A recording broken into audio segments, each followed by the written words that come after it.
আসসালামু আলাইকুম, welcome to my channel. আশা করি সবাই অনেক ভালো আছেন। আলহামদুলিল্লাহ, আল্লাহর রহমতে আমরা সবাই ভালো আছি। বুঝতেই পারছেন, আমি আজ খুবই মজার একটা রেসিপি শেয়ার করব। আর এটা হচ্ছে নুনের বড়া, নুনের পিঠা, কাটা বড়া, বাদা বড়া, যে যেটাই বলেন না কেন।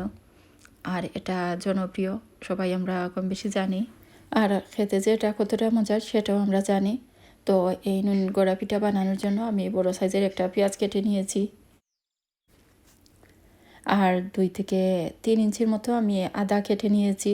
তো একসাথে এগুলো আমি ব্লেন্ড করে নিব। খুব ভালো করে একদম পালিশ করে নিতে হবে। আমি এর মধ্যে হাফ কাপের মতো পানিও দিয়ে দিলাম। কেউ চাইলে পানি না দিলেও বা কম বেশি দিতেও পারেন, দিয়ে ব্লেন্ড করে নিতে পারেন। আমি এদিকে হাফ কাপ পানি এক্সট্রা দিয়েছি, তো আমি হাফ কাপ পানি পরে কম দিব। চুলায় একটা হাঁড়ি বসিয়ে দিয়েছি, তাতে আমি 4.5 কাপ পানি দিয়ে দিয়েছি। কেননা ব্লেন্ড করার সময় আমি হাফ কাপ দিয়েছিলাম। আমি মোট 5 কাপ পানি দিচ্ছি। যেহেতু আমি 5 কাপ চালের গুঁড়া দিয়ে নুনের পিঠা বা নুনের বড়া তৈরি করব, এজন্য 5 কাপ চালের গুঁড়োর সাথে 5 কাপ পানি দিয়েছি। আর এই তো আমি হাফ টেবিল স্পুনের মতো হলুদের গুঁড়ো দিয়ে দিলাম।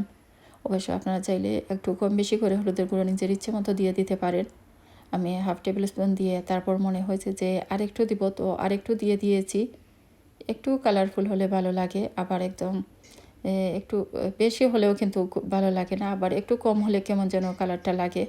তো আপনারা বুঝে শুনে নিজের ইচ্ছে মতো বা চয়েস মতো দিয়ে দিতে পারেন। আর লবণও দিয়ে দিতে হবে পরিমাণ মতো। লবণ তো আসল দিতেই হবে। লবণ যদি একটু কমও হয়ে যায় অসুবিধা নেই। যখন ডো তৈরি করবেন তখন একটু মুখে দিয়ে দেখবেন, যদি মনে হয় যে কম হয়ে গেছে তো একটু চিটিয়ে নেড়ে চেড়ে আবারও ডো তৈরি করে নিতে পারেন। এই তো এই মিক্সচার আমি আর 10 মিনিটের মতো একটু জাল দিয়েছি, জাল হয়ে গেছে। তো দেখতে পাচ্ছেন, এখন আমি 5 কাপ রাইস ফ্লাওয়ার দিয়ে দিয়েছি। রাইস ফ্লাওয়ার দিয়ে একটু নেড়ে চেড়ে দিচ্ছি। আর একই সাথে আমি চুলার আঁচ একেবারে লো হিটে রেখে দিব। লো হিটে 10-12 মিনিটের মতো রেখে দিব। মাঝে 1-2 বার নেড়ে দিব। আদা পেঁয়াজের পরিমাণ আজ যেভাবে দিয়েছি, আমি আজ যেভাবে দিয়েছি সেভাবেই বলেছি। অবশ্যই একটু কম বেশি করে দিতে পারেন, তাতেও কোনো অসুবিধা নেই। 10-12 মিনিট পর আমি এই চালের গুঁড়ো দেখতে পাচ্ছেন একটা বোলের মধ্যে ঢেলে দিয়েছি। আপনারা চাইলে অল্প অল্প কিন্তু হাঁড়ি থেকে বের করে ডো তৈরি করে নিতে পারেন। গরম থাকা অবস্থায় যত তাড়াতাড়ি সম্ভব ডো তৈরি করে নিতে হবে। বেশি গরম লাগলে হাত ঠান্ডা পানি দিয়ে একটু ভিজিয়েও কিন্তু তাড়াতাড়ি ডো তৈরি করে নেওয়া যায়। এই তো আমার ডো রেডি হয়ে গেছে। আর যাতে গরম থাকে এজন্য আমি আবারও ঢেকে রেখে দিয়েছি। আর এই ডোটাকে বা অর্ধেকটাকে আমি আবারও একটু ভালো করে মুথে নিচ্ছি। ভালো করে মুথে নিয়ে মসৃণ একটা ডো তৈরি করেছি। তারপর আমি একটু ময়দা ছিটিয়ে বেলা শুরু করে দিব। চাইলে চালের গুঁড়ো দিয়েও কিন্তু বেলে নিতে পারেন। আমি একটু ময়দা ছিটিয়ে বেলে নিচ্ছি। ময়দা বা চালের গুঁড়ো যে কোনো কিছু দিয়ে কিন্তু এরকম ছিটিয়ে বেলে নিতে পারেন। তো পরোটার সাইজের মতো একটু হেভি করে আসলে পাবে, একটু বাড়ি করে বেলতে হবে। বেশি পাতলা করে বেললে আবার ভালো লাগবে না। তারপরে দেখতে পাচ্ছেন, রুটি বেলা হয়ে গেলে আমি কুকি কাটার দিয়ে কেটে নিচ্ছি।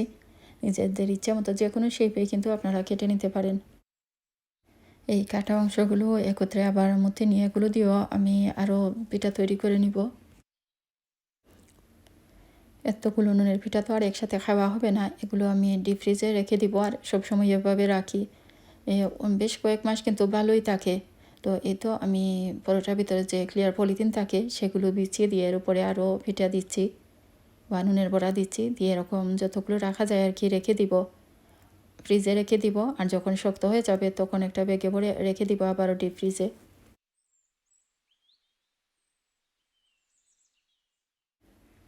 কয়েকটা আমি এখন ভেজে নিব। তেল গরম বসিয়ে দিয়েছি। তেল যখন পুরো ভালো করে গরম হয়ে যাবে তখন এর মধ্যে কয়েকটা দিয়ে দিচ্ছি।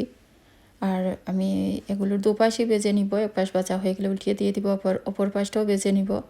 দুপাশে ভাজা হয়ে গেলে তুলে একটা টিস্যু পেপারের উপর রেখে দিব, যাতে এক্সট্রা তেল চুষে নেয়। তো খেতে কতটা মজা আমরা সবাই জানি। আপনারাও কিন্তু এভাবে বানিয়ে ফ্রিজে রেখে দিতে পারেন বা সাথেও বানিয়ে খেতে পারেন। আশা করি আমার আজকের এই রেসিপিটি আপনাদের কাছে ভালো লেগেছে। ভালো লাগলে লাইক দিবেন, শেয়ার করবেন, কমেন্ট করে জানাবেন কেমন লাগলো। সবাই ভালো থাকুন, সুস্থ থাকুন। আজকের মতো এখানেই বিদায় নিচ্ছি। আল্লাহ হাফেজ।